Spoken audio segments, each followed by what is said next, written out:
A director mocked the wrong prisoner. What happened next changed everything he thought he knew about the world. This is a story about faith, despair, and a miracle of the Virgin Mary that astonished everyone. But before we continue, leave a comment saying where you're watching from and what time it is there right now. I'd love to see how far the miracles of the Virgin Mary are reaching. James Mitchell was 34 years old when he arrived at the Florida Penitentiary. 6 months later, regret had become a physical weight pressing on his chest. Sales manager, homeowner, fiancé, all lost because of choices that seemed small until they piled into the final disaster. But the worst part wasn't the prison. It was waking up every day without a reason. It was breathing only because his body insisted. It was on a Tuesday when Father Wilson found him sitting alone in the corner of the common room. The priest was 70 years old and had been visiting the penitentiary for 30. He had seen every kind of man. But something about James made him sit down beside him without saying a word. 5 minutes of silence. Then James spoke. "It's no use trying, Father. I don't believe in any of this." "I didn't come to try anything, I just came to sit." "Why?" "Because you look like you could use some company." James let out a bitter laugh. "Company doesn't change anything." "Maybe not. But it's better than nothing." And then, without knowing why, James began to talk, 20 minutes straight, while Father Wilson simply listened. When he finished, he expected judgment. The priest placed a hand on his shoulder. "Do you want to know what I see?" "A loser?" "I see someone who's still breathing. And as long as you're breathing, there's hope." "Hope for what?" "For a new beginning." The priest took a rosary from his pocket, dark wood worn from use, and placed it in James's hands. "I don't know how to pray." "No one is born knowing, but if you're willing, I can teach you." James looked at the object, so simple, yet something about it touched him in an inexplicable way. "Why are you doing this?" "Because 40 years ago, I was exactly where you are now, lost, desperate. Someone gave me a rosary, it saved my life." That night, James tried to pray for the first time. He stumbled over the words, forgot the sequence, started over 3 times. But he kept going. And for the first time in months, he slept without nightmares. In the days that followed, Father Wilson returned. He taught more, explained the meaning behind things. James began waking up early to pray, praying before sleeping, praying when anxiety tightened his chest. 2 months later, something had changed in his eyes. Other inmates noticed. Some made jokes, calling him St. James, but most respected him. There was something about that peace, something even the hardest men recognized as real. At night, 9 o'clock sharp, no matter how tired he was, James knelt and prayed. Richard Thompson was 48 years old with 22 years in the prison system. He had been the warden for 5 years, efficient, fair, and absolutely intolerant of manipulation. He had seen inmates try everything, faking illness, creating drama, and yes, pretending to have religious conversions to gain benefits. Richard wasn't cruel. He treated prisoners with dignity, but he had a sharp, built-in lie detector. He believed in order, discipline, and consequences. Men could change through hard work and responsibility, not through magical prayers. He had been raised Catholic but stopped going to church as a teenager. To Richard, religion was a crutch for the weak. He preferred to rely on himself. The first time he saw James was during an inspection in the East Wing. Thursday, mid-morning. Richard passed by his cell. James was kneeling, his back to the bars, completely absorbed in prayer, the rosary between his fingers, lips moving silently. Richard stopped, watched. Something about that intensity bothered him. "Mitchell?" James didn't respond. "Mitchell, I'm talking to you." Nothing. As if he were in a trance. Richard knocked on the bars with his knuckles, hard. James finally turned around, not afraid, but with that serene expression.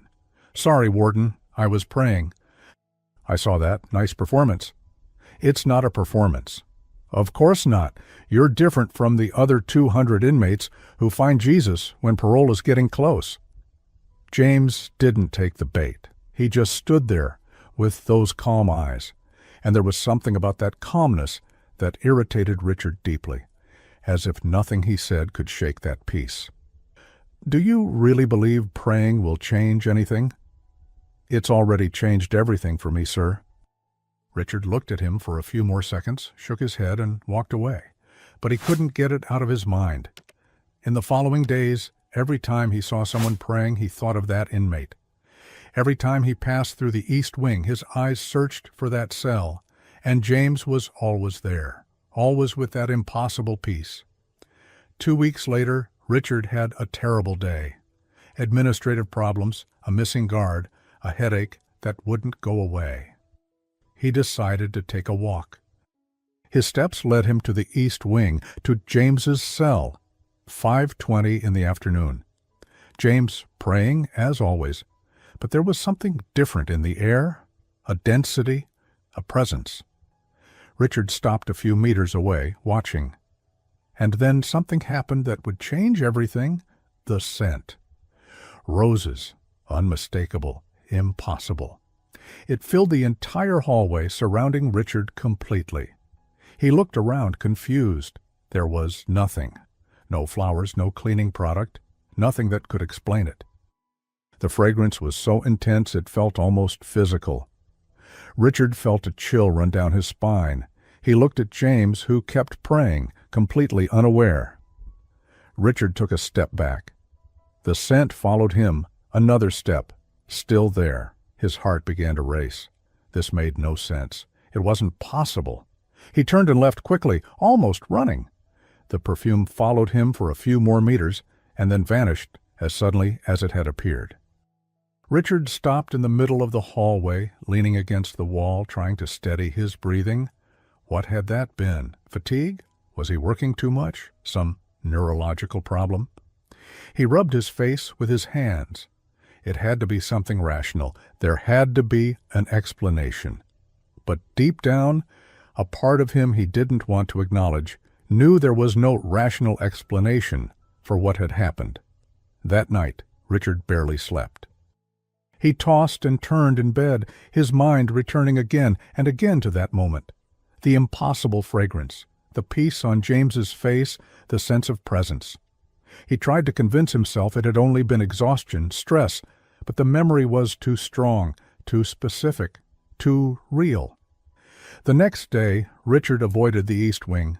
He didn't want to admit to himself that he was afraid of feeling that again, but he was, not afraid of danger, but afraid of what it might mean. 3 weeks after the perfume incident, something happened that would change everything. James woke up in the middle of the night, 3:15 in the morning. He didn't know what had woken him. It hadn't been a noise. It hadn't been a nightmare. It was as if someone had called his name. He sat up in bed, confused. The cell was shrouded in darkness, only the faint light from the corridor slipping through the bars. Everything was silent, and then he saw it. In the corner of the cell, a soft light began to form. It wasn't the light of a lamp. It was different, purer, almost liquid.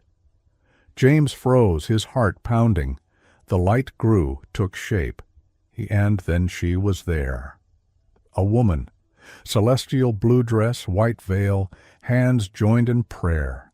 Her face was of a beauty impossible to describe. Not ordinary physical beauty, but something beyond. Something that made James's eyes burn just from looking at her. He fell to his knees instantly. Not by conscious decision, his body simply responded to the presence. "Do not be afraid, James."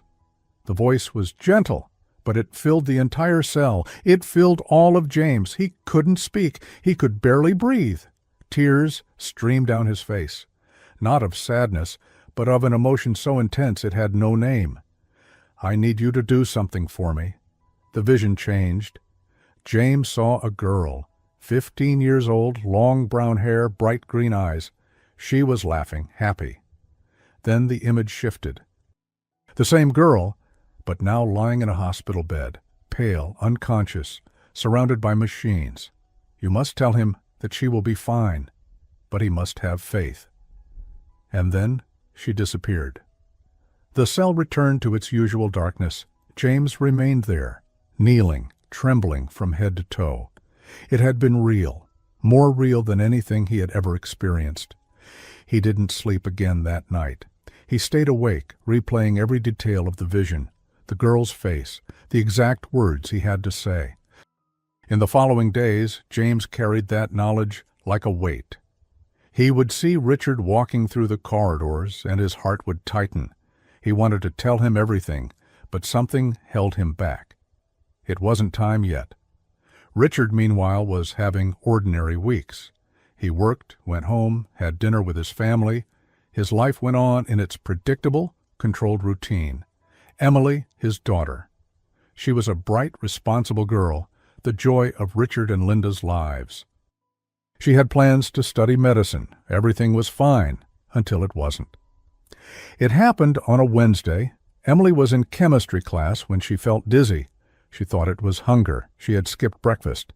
But the dizziness grew worse. "Teacher, I'm not feeling well." She tried to stand, and her legs gave out. She collapsed on the classroom floor. The other students screamed. The teacher rushed to her. Emily, can you hear me?" The ambulance arrived in 8 minutes. The paramedics found her conscious but disoriented, complaining of a severe headache and nausea. Linda called Richard, who was at work. Emily fainted at school. We're at the hospital. Richard felt his stomach tighten. I'm on my way. At the hospital, they ran the first tests. Richard and Linda spent the night there, waiting for results. In the morning, Dr. Patterson, the neurologist, came to speak with them. His face was serious. "We haven't been able to identify the cause, but it's serious." Richard felt the ground disappear beneath him. What does that mean? Emily worsened over the next 48 hours. The headaches became constant, unbearable. Richard was in despair. Linda couldn't stop crying. The doctors ran more tests, consulted specialists, but no one had answers. It was Monday morning when everything changed. Richard had returned to the penitentiary for the first time in days. He was in his office, staring at papers that made no sense, when Officer Davis appeared at the door. "Warden, there's an inmate asking to speak with you. James Mitchell." Richard looked up. His brain took a second to process the name. James, the inmate who prayed, the impossible scent of roses. "He said it's urgent, said he has a message for you." Richard almost dismissed it. He didn't have time for this, but something made him stand up. "Where is he?" "Interview room 3. Richard walked through the corridors. He entered the room and found James sitting there, hands on the table, face serious. "What do you want, Mitchell?" "I'm sorry about your daughter, Warden." Richard froze. "How do you know about my daughter?" "The Virgin Mary showed me." "What kind of sick game is this?" "It's not a game. She came to me. She showed me your daughter." "Emily, 15 years old, long brown hair, green eyes. She showed her to me in the hospital." Richard's blood turned cold. No one in the prison knew about Emily. He hadn't told anyone, and the description was perfect. Richard sat heavily in the chair. This was impossible. "How do you know that?"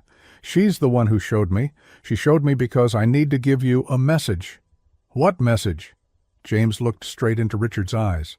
"Your daughter will be fine, but you need to stop fighting. You need to have faith. The doctors don't know what's wrong with her. She's getting worse by the hour." "I know. And it's going to get a little worse before it gets better. But it will get better, the Virgin Mary promised." Richard felt anger explode inside him. "You're telling me that one of your hallucinations promised my daughter will live?" It wasn't a hallucination. It was real, more real than anything in this world. "Pray, even if it's just once. Even if you don't believe, just try." Richard stood up. "You're insane. Completely insane." He went back to the hospital, his mind in chaos. He found Linda in the hallway, her face devastated. "She's worse, much worse." Richard held his wife. They entered the room together. Richard approached the bed. He held his daughter's hand. "Please," he whispered, "please don't leave me." And then it happened. The scent. Roses, exactly like in that prison hallway, but stronger this time. Impossible to ignore. It filled the entire room. Richard looked at Linda. "Do you smell that?" "What?"